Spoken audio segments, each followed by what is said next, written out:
鬧爆貼紙同港鐵玩捉伊人。我們萬眾一心，將抗通脹進行到底。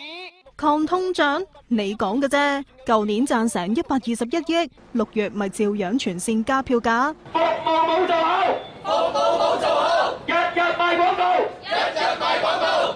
佢哋就攞住成沓鬧爆港鐵嘅貼紙，走落港鐵站游擊抗議，四周圍派街坊，又行到邊貼到邊。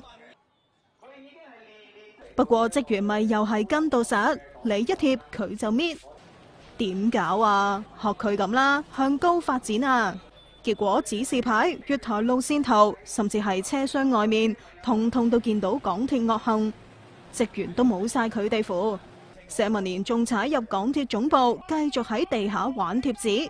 我哋唔排除會喺路軌嗰度抗議啦。我哋係有呢個決心，係用公民抗命嘅方法去表達幾百萬香港人嘅不滿同埋苦痛。係搞就提前通知聲啦，咪害到大家齊齊遲到啦，當係霸搭港鐵咯。